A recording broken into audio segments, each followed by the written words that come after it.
안녕하세요. 곽영숙입니다. 여러분들 다 알고 계시다시피 매년 4월 2일은 세계 자폐증 인식의 날입니다. 자폐증 인식의 날은 자폐 스펙트럼 장애에 대한 사회적 관심을 환기하고 인식을 개선하기 위한 그런 의미를 지닌 날입니다. 앞으로도 자폐 스펙트럼 장애를 포함한 발달장애의 평가와 치료에 있어서 전문성을 증진하기 위한 노력을 계속하도록 하겠습니다. 오늘 심포지움을 통해서 자폐 스펙트럼 장애에 대한 사회적 인식을 한층 높이고 의료, 교육, 복지, 법제도 등 다양한 분야가 함께 고민하여 앞으로 나아가야 할 방향을 모색하는 소중한 자리가 되기를 바랍니다. 제주대학교 병원 발달장애 거점 행동발달증진센터의 문덕수입니다. 여러분들도 그런 경험 있으실 것 같아요. 정말 부모 교육이 필요한데, 부모 역량 강화가 정말 필요한데 거기에 들어가실 수 없는 여러 가지 소진일 수도 있고요, 우울일 수도 있고요. 내가 뭔가 배워가지고 하기에는 아직은 내가 너무 힘듭니다. 이런 호소하시는 부모님도 보셨을 것 같아요. 부모 역량 강화가 필요한데 그거가 참 어려운 분들께 어떤 것이 또 필요한가, 그분들에게 필요하니까 부모 교육을 받으라, 이렇게 얘기할 수도 있지만 더 그 이면에 부모님들을 어떻게 도와주실 것까에 대한 이야기도 오늘 될 것 같습니다. 자폐 스펙트럼 장애 부모에게 마음 챙김이 필요한가? 그 ASD 양육자의 경험과 여정은 일반 이제 부모님들의 여러 또 희노애락이 있지만 그거에 더해가지고 더 특별한 경험들을 하게 되죠. 진단 전에 우려와 또 진단을 받고 났을 때의 어떤 충격들, 그리고 이런 부분에서 나가 부모로서의 어떠한 역할을 할 것인가, 어떻게 대처할 것인가, 부모로서의 정체성도 이제 달라지는 부분들이 생기고, 또 이게 심리적으로 어떻게 의지할 수 있는 신앙이라든지 어떤 이제 동료라든지 이런 것들이 필요하게 됩니다.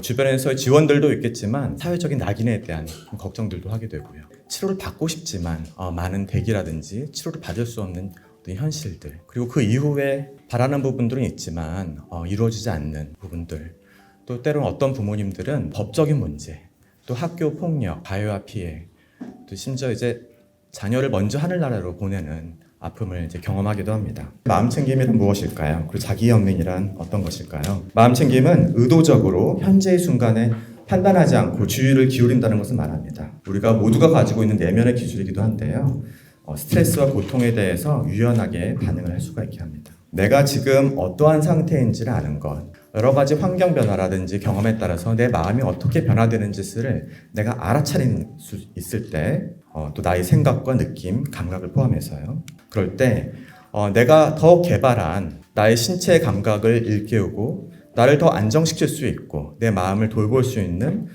그런 공간과 방법들을 통해서 자기 조절을 할 수 있는 부분들을 우리 마음 챙김으로 설명드릴 수 있겠습니다. 그럼 자기 연민, 셀프 컴패션이란 어떤 것인가?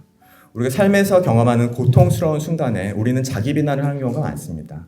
내가 이거밖에 못하다니 더 잘했어야 되는데, 자기 비난에 빠져드는 것 대신에 너그럽게 스스로를 이해하고 돌보는 것을, 나를 포함한 모든 대상에 대한 친절한 마음, 연민을 느끼고 이해하는 것을 말합니다. 고통 속에서 자신을 사랑하는 방법, 자기 비난을 했던 그런 상황에서 자기에게 친절을 베풀 수 있는가, 내가 고립되었다고 느끼는 것이 아니라 내가 겪는 이 고통이 보편적이라는 걸 인식하는 것, 그리고 고통이라는 것을 피하고자 하는 것이 인간의 어떤 본능이지만 이것을 내가 수용하면서 자각하는 것, 이 세 가지가 고통 속에서도 자기를 사랑하는 방법으로 제시되고 있습니다. 마음 챙김과 연민을 좀 이제 구분해서 본다면은, 마음 챙김은 내가 무엇을 아는가, 그리고 연민이라는 것은 나에게 필요한 것은 무엇인가.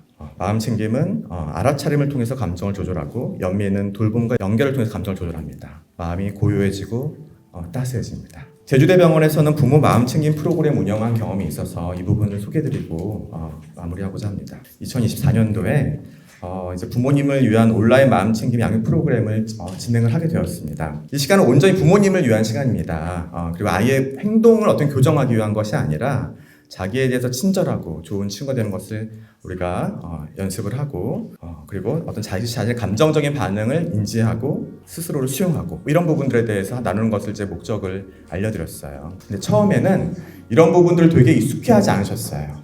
늘 아이를 위한 것만 하시다가 나를 위한 것 좀 당황해 하시기도 하고, 처음에 들어왔을 때 이런 건지 몰랐다. 이런 얘기도 좀 많이 하셨어요.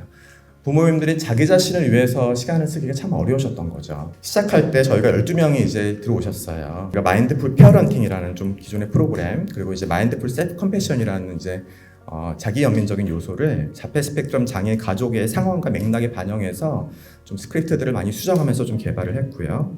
다음과 같은 이제 8회기와 나중에 팔로우 세션까지 이제 총 9번의 만남을 가졌습니다. 마음 챙김의 개념을 좀 소개해드리고 일상에서의 마음 챙김, 그리고 몸의 감각을 알아차리고 일깨우는 부분들, 그리고 반응하는 부분들, 나의 양육 패턴을 발견하고 그 고통에서의 어떤 가치를 발견하는 부분들, 힘겨운 감정을 탐색하고 힘겨운 관계를 탐색하고 그리고 포용하기까지 이런 과정들로 이제 진행을 했고요. 소감도 매주 받았는데 초기에는 굉장히 어색하다, 답답하다, 지루하다 이런 반응들이었는데 이제 좀 시간이 지나면서 이제 몰입이 되면서 집중할 수 있었다, 나를 돌볼 수 있게 되었다 이런 부분들의 피드백들이 좀 달라지는 부분들을 느낄 수 있었고요. 그 제주 발달장애인 거점병원에서 저희가 에이스텝이라는 이제 모바일 앱을 이제 만들어서 4월 중에 이제 소개해드릴 예정인데 이 에이스텝이라는 제목에서도 저희가 좀 마음챙김적인 요소를 넣으려고 했습니다. 그 매 순간 지금 실천할 수 있는 한 걸음, 그리고 그 한 걸음의 의미를 우리가 알아차렸을 때 내디딜 수가 있고,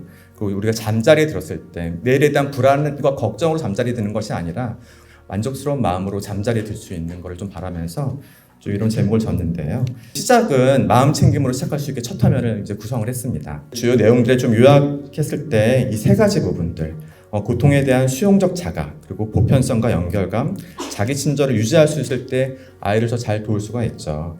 자폐 스펙트럼적인 부모의 마음 챙김에서 이제 부모로서의 나를 돌보는 것들, 나를 따스하게 위로하고 자신의 친절을 잃지 않고 유연하고 균형적을 회복하면서 충분히 좋은 부모로서 여정을 함께 할 때 그 부모 내면의 감정과 경험을 인식하면서 아이에게 조율할 수 있고 의미 있는 사회적 관계를 아이와 함께 경험할 수 있을 거라고 생각합니다. 제가 요새 보고 있는 드라마인데요. 폭삭 속았수다, 정말 수고 많으셨습니다 라는 이제 뜻인데요. 진료하다 보면은 이렇게 마음 챙김을 강의하는 사람에도 불구하고 마음 털림의 시간을 많이 경험합니다. 그래서 저는 이제 자기 전에 요새 이렇게 저에게 스스로 말합니다. 폭삭 속았수다. 여기 계신 여러분들께서도 그 자폐인들을 돕기 위해서 정말 헌신하고 애쓰고 계신 선생님들께도 폭삭 속았수다라는 말씀 드리고 싶고요. 마음 챙김과 연민이 아이와 함께하는 여러분들의 여정에 작은 쉼표와 따뜻한 힘이 되기를 진심으로 바랍니다. 감사합니다.